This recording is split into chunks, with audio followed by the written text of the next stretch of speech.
पांचवा, इच्छा परिमाण अपरिग्रह अणुव्रत। नाम ही बताता है कि परिग्रह नहीं करना। परिग्रह यानी कोई भी चीजों को इकट्ठा करके रखना जो हमारे आवश्यकता से अधिक हो। जैसे मेरे जीवन चलाने के लिए कितनी वस्तुएं चाहिए, उससे ज्यादा वस्तुएं मैं इकट्ठा करती हूँ तो अपनी फैमिली वालों के लिए काम आती है, पर उन चीजों पर आसक्ति रखना यानी परिग्रह होता है। उसमें मूर्छा रखना, जैसे नुकसान हो जाए तो हम तकलीफ में आ जाते हैं, हमको प्रॉब्लम होनी शुरू हो जाती है, हम रेस्टलेस हो जाते हैं। तो हम लाए क्या थे जब आए तब, और जब जाएंगे तब लेके क्या जाएंगे? न कुछ लाए थे न कुछ ले जाने वाले, तो जो कुछ भी है वो यही का है, यहीं पे छोड़ के जाएंगे, यहीं पे रहेगा। तो हमें आसक्ति नहीं रखनी है, मूर्छा नहीं रखनी है। उमा स्वाति ने कहा हुआ है परिग्रह मूर्छा। वस्तुएं आपके पास कितनी है, धन कितना है, वह परिग्रह में अंतर्गत नहीं आता है, लेकिन आप मूर्छा रखते हो यानी उसमें आसक्ति रखते हो तो वह परिग्रह हो जाता है। जैसे आपके पास समझो 5 करोड़ का घर है, 4 गाड़ियां हैं, धन बैंक में बैलेंस भी बहुत है, लेकिन वो है ठीक है, अपने पास है, रह गया उतना ही ठीक है, उसमें आसक्ति नहीं, मूर्छा नहीं। अगर एक गाड़ी कहीं खराब हो गई, कुछ हो गया, तो उसके प्रति आसक्ति नहीं रखनी है। हमें उसको रिपेयर करना है, उसको रिकवर करने की प्रोसीजर भी करनी पड़ेगी, लेकिन अनासक्ति। ठीक है, अपने कर्तव्य है, चीजें आती है लाइफ में, अप्स एंड डाउन होते रहते हैं, तो उन अप्स एंड डाउन को हमें टैकल करना है, पर उसमें आसक्ति नहीं रखनी है। इच्छा परिमाण नाम से भी समझा जाता है इच्छाओं का परिमाण करना। परिमाण यानी लिमिट करना। इच्छा को कहा जाता है आकाश के समान अनंत है। आज हमें 100 मिल जाए, कल हमें 1000 मिल जाए। जैसे मैंने वो गरीब लड़के की बात बताई थी आपको, उसको 1 लाख दिन के मिलते थे, तब भी उसकी इच्छा का अंत नहीं हुआ था। तो वैसे ही होता है, हमें जितना जितना मिलता जाएगा, हमारा नया नया कोई ना कोई इच्छा उत्पन्न होती रहेगी। तो ये इच्छा बनती ही जाएगी, तो हमें इच्छा को कंट्रोल करना है। इसके व्रत का उच्चारण हम करेंगे, पंचमम अणुवयम फूलाओ परिगहाओ वेरमणम। अब ये जो प्रत्येक व्रत के ऊपर जो हमें प्राकृत की एक लाइन मिलती है, इसको हमें कैसे याद रखना है कि किसमें क्या आ रहा है, किसमें पाणाइवायो आ रहा है, किसमें मेहुणाओ आ रहा है, किसमें परिगहाओ आ रहा है, तो कैसे याद रखें? ये एक्चुअल में मुझे कब अब स्ट्राइक हुआ, जैसे मैंने अभी प्रशिक्षकों की एग्जाम ली तो वो कंफ्यूज हो रहे थे। सत्य अनुव्रत बोलने को बोला तो वहां पे मुसामायाओ आएगा कि मेहुणाओ आएगा, उनको समझ नहीं आ रहा था। तो हम ये बात भी आज जान ले, समझ ले। पहला अनुव्रत का नाम क्या है? अहिंसा अनुव्रत। ठीक है। और पहला पाप का नाम क्या है? प्राणातिपात प्राप। ठीक है।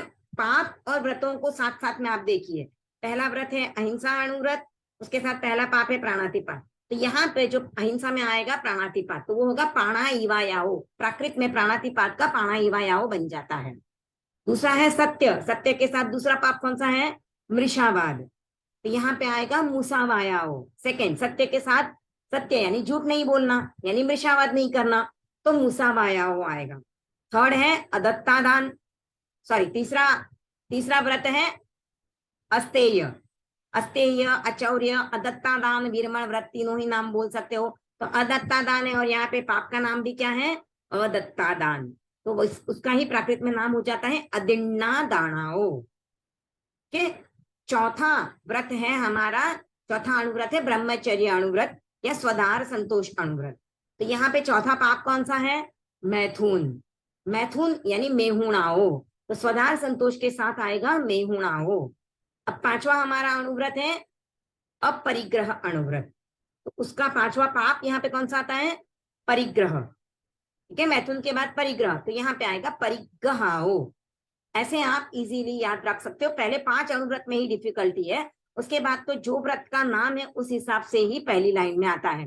जैसे दिग्व्रत है तो दिशिव वयम है, उपभोग परिभोग है तो उपभोग परिभोग परिमाण वयम है। तो यहाँ पे डिफिकल्टी नहीं है, पर पहले 5 अणुव्रतों में डिफिकल्टी आती है। तो इसके लिए मैंने आपको ये बता दिया कि आपको इस तरह से याद रखना है, पहले 5 अणुव्रत और पहले 5 पाप, ऐसे आपको उसका नाम याद रखना है प्राकृत की लाइन में। तो ये 5वें व्रत की लाइन हमने अभी पढ़ी, पंचमम अणुवयम फूलाओ परिगहाओ वेरमणम। पांचवा व्रत उपासक का परिग्रह परिमाण है, कामनाओं पर नियंत्रण स्वयं का कल्याण है। खेत और मकान का सीमाकरण अब मान्य है, स्वेच्छया सीमित रजत सोना तथा धन धान्य है। द्विपद चाहे हो चतुष्पद, सभी का परिमाण है। कुप्य सीमाधिक परिग्रह ग्रहण प्रत्याख्यान है।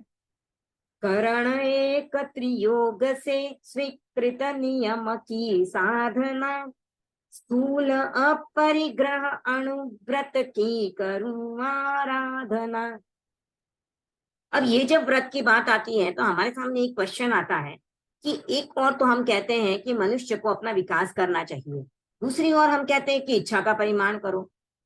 तो यहाँ पर ये जो बात आ रही है इच्छा का परिमाण करने की, वह स्वयं के लिए, यानी आप कमाई कितनी भी कर सकते हो, आप कमाई लाखों की कर रहे हो, लेकिन खुद के लिए आपको कितना उपयोग करना है, आपकी इच्छा कहाँ तक रहेगी, आपको क्या क्या वस्तु कितनी रखनी है, इसकी लिमिट यहाँ पे करना है। जैसे आपके 5 घर है, ठीक है, 5 घर आपने बना लिए हैं। अब 5 घर तो आप उपयोग में नहीं लाते हो, लाते हो क्या कोई पांचों ही घर एक साथ उपयोग में? एक समय में एक ही घर उपयोग में आता है आपके। तो आपको वो लिमिट कर देनी है कि भाई मैं एक घर का ही उपयोग करूंगी, बाकी घरों का मैं उपयोग नहीं करूंगी। जिस समय आपको उस घर पे जाना हो दूसरे घरों पे, उस समय पे आप उस घर को भी खुला कर सकते हैं। जैसे आप समझिए 1 महीने तक आपको नहीं जाना है कहीं पर भी, आप यहीं पर हो, तो आप उस तरह से त्याग कर सकते हो। तो इच्छा का परिमाण करने का मतलब है आप इच्छा का परिमाण करते जाओगे। अब यहाँ पर जो इच्छा परिमाण में आ रही है वो वस्तुएं क्या क्या आती है, यहाँ पर हम समझेंगे। पहले तो ये 5वां व्रत है उपासक का। उपासक यानी जो श्रमणोपासक है वो परिग्रह का परिमाण करना, यानी मैं कितने घर रखूंगी, कितना सोना रखूंगी, कितना चांदी रखूंगी, कितने मेरे घर में दास दासी रहेंगे, कितने एनिमल्स को मैं रख सकती हूँ, वो सब चीजों का हमें परिमाण करना है। अब कामना पर नियंत्रण करना है। अब कामना पर नियंत्रण, तो इच्छा पर, कामना यानी इच्छा, तो इच्छा पर नियंत्रण करना है। अगर मैं इच्छा पर नियंत्रण करूंगी तो मेरा स्वयं का कल्याण होगा। ये 2 लाइन्स में बताया गया है। अब उसके आगे जो आ रहे हैं वो किस किस चीज की हम सीमा करने वाले हैं। तो सबसे पहले आएगा खेत और मकान। तो खेत यानी खुली जमीन, और मकान, उसके ऊपर हम मकान बनाएंगे या दुकान बनाएंगे, जो भी बनाएंगे। तो ये वस्तुओं का हमें परिमाण करना है। अब कितने खेत रखोगे आप आपके नाम पे? कितने खेत? 10 खेत, 20 खेत, 25, 30, 40, कितने रख पाओगे मैक्स? किसी का बहुत ज्यादा बिजनेस होगा तो 50 खेत हो सकते हैं। तो आप जितनी भी लिमिट रखना चाहो आप रखिए, उसके ऊपर के आपको त्याग है। जैसे मैंने रख लिए 100 खेत मेरे नाम पे होंगे। अब वो 100 खेत के मैं चाहूँ तो कितना एकड़ रखना है वो भी लिमिट कर सकती हूँ। तो वो लिमिट भी करो तो और अच्छी बात है। तो आप 100 रख लो, 100 के ऊपर। अब इस दुनिया में तो कितने सारे खेत हैं, आपने 100 रख लिए तो अब आप सिर्फ 100 तक के आपको पाप लग रहा है। 100 के ऊपर का जितना भी पाप हो रहा है आपको नहीं लग रहा है, ठीक है। अब मकान की बात आती है। अब देखो आपके नाम पे कितने मकान हो सकते हैं? 4, 5, 10, ज्यादा से ज्यादा हो गए तो 50। समझो किसी का बिल्डिंग लाइन का काम है, कंस्ट्रक्शन का काम है, तो वो लोग बिल्डिंग्स बनाते हो दूसरों को बेच देते हैं। अपने नाम पे तो उसमें से कुछ 2 या 3 मकान रखते होंगे या एक फ्लोर रख लेते होंगे। तो मकान में भी आप अपने हिसाब से लिमिट रखते हो और उसके बाद आप ऊपर के सभी मकानों का त्याग कर देते हो। तो इससे क्या होता है? अब देखिए जब मकान बनता है उस समय पे पृथ्वी काय के जीवों की हिंसा होती है, अप काय के, अग्नि काय का, वनस्पति काय के जीवों की भी हिंसा होती है, और साथ में सूक्ष्म त्रस्त काय के जीवों की, वायु काय के जीवों की भी हिंसा होती है। तो आपने जितने मकान आपके नाम पे रखने का आधार लिया है, उसके अलावा ऊपर के जितने भी मकान बन रहे हैं उसमें जो भी हिंसा हो रही है वो हिंसा आपको नहीं लग रही है, क्योंकि आप उसके ग्राहक नहीं हो। क्योंकि आप 5 के ऊपर के जो मकान बन रहे हैं वो खरीदोगे ही नहीं। अगर आप में जितने त्याग किए उतने इसके आपके नाम पे हो गए, उसके बाद आप आएगा मकान तो भी आप नहीं खरीदोगे, वह मकान आपके नाम पे। इन केस अगर ऐसा हो जाता है कि आपके नाम पे आपने 5 मकान रखने का सोचा था, 5 मकान आपके नाम पे हो गए, तो आपने एक मकान बेच दिया या अपने बेटे को, बेटी को, किसी को गिफ्ट कर दिया, तो आपके नाम पे 4 मकान ही रह गए। अब आप 5वां मकान वापस खरीद सकते हो, क्योंकि आपके नाम पे 5 मकान रखने का आपने आधार रखा हुआ था। अगर जरूरत हो तो रखो, वरना आपने एक बार 5 रखा है पर आपको अब अब आज देखिए मेरी उम्र 50 के करीब आ गई है, अब मैं और कितने मकान अपने नाम पे लूंगी? तो मैं खुद सोच सकती हूँ कि मैं 2 ही रख लूं, अब इससे ज्यादा कितना हो सकता है। पर फिर भी सोच विचार के हमको लिमिट रखनी है, क्योंकि फ्यूचर में कभी ऐसा हो हमारा कामकाज अच्छा चल जाए और पैसे आ जाए और मकान खरीदने पड़ सकते हैं, तो वही सोच विचार के हमको एक बार तो बड़ी लिमिट रखनी होती है। तो खेत और मकान का हमको सीमाकरण करना है। ये सीमाकरण इसलिए करना है कि हमने जो सीमा की है उसके बाहर जो भी हिंसा लगती है वो हमें नहीं लगे। उसके बाद रजत और सोना, रजत यानी चांदी और सोना, तो सोना और चांदी की हमको लिमिट करनी है। सोना कितना, 10 किलो, 20 किलो, उसके ऊपर कितना सोना रखोगे? ज्वेलर्स का दुकान है वो बात अलग है, वो दुकान का आजीविका का शॉप का सोना है। आपके पर्सनल यूज के लिए सोने की बात हो रही है यहाँ पे, तो उस सोने का आप लिमिट कर सकते हो, वो भी खुद के लिए। अब बेटी के लिए आप अलग ले सकते हो, बहू को देने के लिए अलग हो सकता है, तो वो सब अलग आ गया। किसी को देने के लिए आपको खरीदी करना है तो वो अलग है, क्योंकि खुद के लिए आप कितना सोना रखोगे वो यहाँ पे आता है। उसके अलावा चांदी कितनी रखनी है, धन और धान्य, धन यानी पैसा कितना खुद के लिए, और धान्य कितना। अब धान्य में एक तो होता है कि पूरे परिवार के निमित्त रखते हो, और एक खुद के निमित्त, दोनों का भी आप लिमिट कर सकते हो। द्विपद चाहे हो चतुष्पद, द्विपद यानी जिनके 2 पैर होते हैं, उसमें हम भी आते हैं। यानी हमारे घर पे जो सर्वेंट्स मेड काम करती है वह भी मैं कितने रखूंगी। और पक्षी, जैसे कोई तोता पाले, कोई मैना पालते होंगे, या फिर कोई और कोई एनिमल्स पालते होंगे, तो जो एनिमल्स बर्ड्स जो पालते हैं वो यहाँ पे द्विपद में आते हैं, बर्ड्स और हम। तो किसी इंसान को भी हम अपने यहाँ पे रख रहे हैं तो वो भी कितने रखेंगे नौकर, कितने हमारे घर में मेड्स रखेंगे, इसकी भी आपको लिमिट करनी है। चतुष्पद यानी 4 पैरों वाले जानवर, ऐसे तो हमको 4 पैरों वाले जानवरों को अपने यहाँ पे रखना नहीं चाहिए, पालना नहीं चाहिए, क्योंकि उनकी आजादी हम छीन लेते हैं। लोग कहते हैं हम आजादी छीनते हैं, लेकिन उनको अच्छी लाइफ भी तो देते हैं, वरना वो कहाँ भटक रहे होते, क्या कर रहे होते हैं। आपको भी कोई घर में कैद करके रखना चाहे आपके हिसाब से, उनके हिसाब से आपको चलाए, आपको अच्छा लगेगा क्या? हम भी फ्री रहना चाहते हैं, तो एनिमल्स भी फ्री रहना चाहते हैं, वो खुले में ही खुश रहते हैं। आप उनको सोने के चम्मच से भी खाना खिला दो, लेकिन उनको वो बाहर खुद से जो खाते हैं ना वही अच्छा लगता है। तो किसी को बंदी बनाकर उसको सोने की थाली में खाना दे दो, उसको वो फील नहीं आएगा। तो ये चतुष्पद, इसका भी हम अगर फिर भी कोई पालता है तो उसको परिमाण किया हुआ रहता है जो 12 व्रत लेता है। कुप्य सीमाधिक परिग्रह, अब कुप्य यानी सोना और चांदी के अलावा जितने भी मेटल्स है, तांबा, लोहा, या जो भी बर्तन वगैरह सब इसमें आ जाते हैं। बर्तन है, जो फर्नीचर्स वगैरह आप यूज करते हो, ये सब इसी में आ जाते हैं, कुप्य में आ जाता है। तो ये 5 प्रकार के परिग्रह जो होते हैं, एक तो होता है खेत मकान का, उसके बाद सोना चांदी, धन धान्य, द्विपद और चतुष्पद और कुप्य। तो ये 5 प्रकार के परिग्रह का ग्रहण करने का मुझे प्रत्याख्यान है। तो कितना, तो मैंने जो लिमिट रखी है उसके उपरांत का मुझे त्याग है। अब ये त्याग जो होते हैं आपके एक करण और 3 योग से होते हैं, यानी खुद के लिए होते हैं। मैं नहीं करूंगी मन से वचन से काय से, तब जितनी मैंने सीमा रखी है उसके ऊपर का, मन से वचन से काय से, ऐसे त्याग होता है। तो एक करण और 3 योग से ही ये त्याग हो सकते हैं। आप किसी और को नहीं बोल सकते हो कि तू इतना ही सोना रखेगा, मैं तुझे बोलूंगा, आप किसी से करवा नहीं सकते हो ये काम। समझा के आपने उसको बोला तो भी वो त्याग लेगा, वो उसके खुद के त्याग हो गए, आप उसको नहीं करवा सकते हो ये चीज। और उसका अनुमोदन का हम खुला रख रहे हैं, क्योंकि अनुमोदन हमारा हो जाता है। जैसे आज मेरे सामने ही अभी नीलम जी ने पार्टी सुनाई, तो उनके गले में मैंने कोई हार देखा होता या उनके कान के झुमके देखे होते तो मैं बोलती कितने अच्छे झुमके लग रहे हैं। तो अनुमोदन हमारा हो जाता है, इसके लिए अनुमोदन को हमने खुला रखा है। अगर आपका इतना विवेक है कि आप अनुमोदन नहीं करते हो, अनुमोदन करना जो मन वचन काया से होता है, वो अगर किसी का खुद पर लिमिट हो, खुद का इतना कंट्रोल हो, नहीं करते हो, तो वो अपने त्याग को उस तरह से बढ़ा भी सकते हैं। तो यूजुअली ये त्याग 1 करण 3 योग से होते हैं। इसके लिए व्रत में भी करण 1 त्रियोग से स्वीकृत नियम की साधना, तो जो नियम इसकी हमें साधना करना है।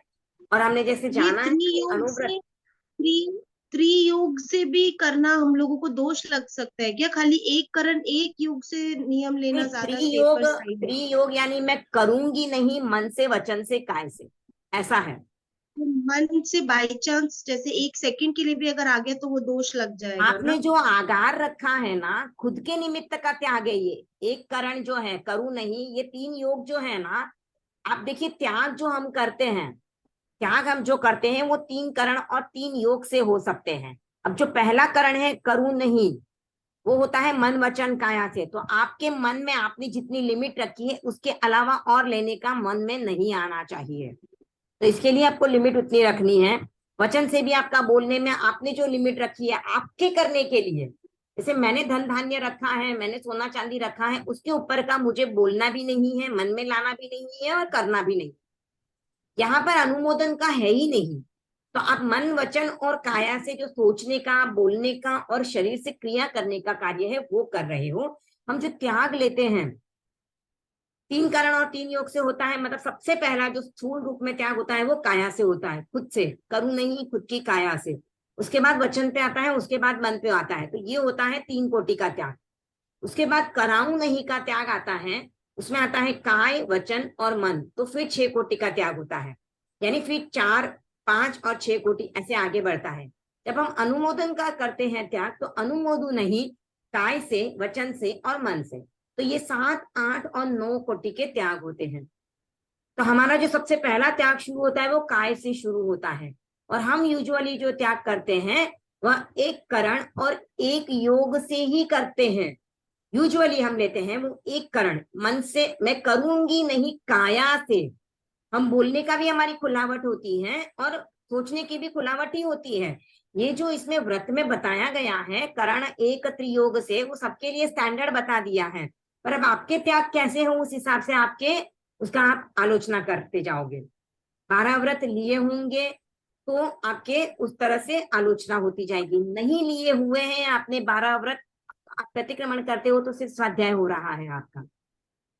प्रतिक्रमण करते हो तो सिर्फ स्वाध्याय हो रहा है, अगर आपने 12 व्रत नहीं लिए हैं तो इसके लिए सबसे पहले आप टारगेट रखिए कि आप 12 व्रत लीजिए। उसके बाद आप प्रतिक्रमण के एकदम टॉप लेवल के अधिकारी बन जाते हैं।